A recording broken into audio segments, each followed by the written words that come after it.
शिक्षण मंत्री धर्मेंद्र प्रधान यांनी अखेर राजीनामा दिलेला आहे। मी सध्या अभिजित दिपकेंच्या मूळ गावामध्ये आहे आणि आपण जर पाहिलं तर या ठिकाणी अभिजित दिपकेंच्या गावामध्ये हे सर्व कार्यकर्ते जे आहेत ते आता जल्लोष करत आहेत। माझ्यासोबत काँग्रेसचे जिल्हाध्यक्ष आहेत।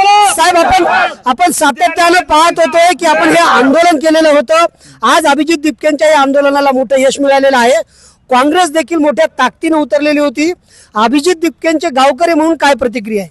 आम्हाला अभिजित भैया दिपके यांचा प्रचंड अभिमान आहे की आमच्या एक हिंगोली जिल्ह्यातल्या भूमिपुत्राने आज दिल्ली गाजवलेली आहे। हे जे सरकार आहे हे अजिबात नमायला तयार नाही, पण अभिजित भैया, सोनमजी वायचूक आणि विरोधी पक्षनेते आदरणीय राहुलजी गांधी यांनी जो लढा या ठिकाणी पुकारला, या माध्यमातून ज्या 20 विद्यार्थ्यांनी जो या ठिकाणी आत्महत्या केली त्यांना खऱ्या अर्थानं श्रद्धांजली या ठिकाणी मिळाली असे मी समजतो। हे धर्मेंद्र प्रधान हे राजीनामा द्यायला तयार नव्हते, पण आज त्यांना झुकावं लागलं आणि याच पद्धतीने देशाच्या पंतप्रधानाला पण झुकावं लागेल, हे मला या ठिकाणी आवर्जून सांगायचं आहे।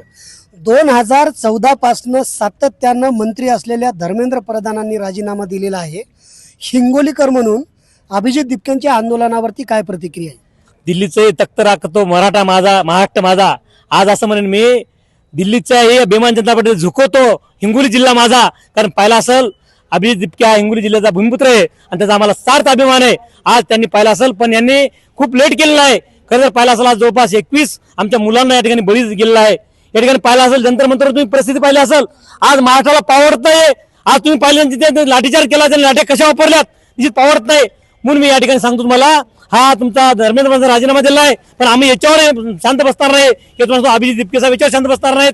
आमचे भारताचे विरोधी पक्षनेते याच्यावर शांत बसणार आहेत। या ठिकाणी तुम्हाला सांगतो, पहिली प्रथम तुम्हाला यांच्या पंतप्रधान राजीनामा व्हावा पाहिजेत। निश्चित केल्याशिवाय इथला महाराष्ट्र किंवा मराठवाडा किंवा सांगतो भारत शांत बसणार नाही। पंतप्रधानांचा देखील राजीनामा मागत आहेत। माझ्यासोबत काही तरुण कार्यकर्ते आहेत। तुम्ही ते व्हिडिओ पाहिले का आणि किती संताप येणार होता आणि आज तुम्हाला यश मिळाले, हिंगोलीकर म्हणून एक तुमचा सहकारी म्हणून अभिजित दिपकेंच्या आंदोलनावरती काय प्रतिक्रिया आहे? आज जो शिक्षण मंत्र्यांनी जो राजीनामा दिलेला आहे, हा राजीनामा एक यशाची सुरुवात म्हणता येईल। कारण की या गर्विष्ठ सरकारने आज गर्विष्ठ सरकारच्या पतनाची सुरुवात झाली हे मी म्हणतोय। आणि हिंगोली जिल्ह्याचे भूमिपुत्र आज हिंगोली जिल्हाच नव्हे तर संपूर्ण देशासमोर एक आदर्श म्हणून अभिजित भैया दिपके हे समोर आले आहे आणि भविष्य काळात पूर्ण युवकांना अजून त्यांचं हे कार्य प्रेरणा देत राहील हे बोल। नक्कीच आपण जर पाहिलं तर हे सर्व अभिजित दिपकेंच्या गावातील कार्यकर्ते होते। काँग्रेसचे नेते यामध्ये सहभागी झालेले आहेत आणि धर्मेंद्र प्रधानांनी राजीनामा दिल्याच्या नंतर अशा पद्धतीनं या ठिकाणी घोषणाबाजी करत आहेत आणि अभिजित दिपकेंच्या आंदोलनाला पुन्हा एकदा यांनी पाठिंबा दिलेला आहे।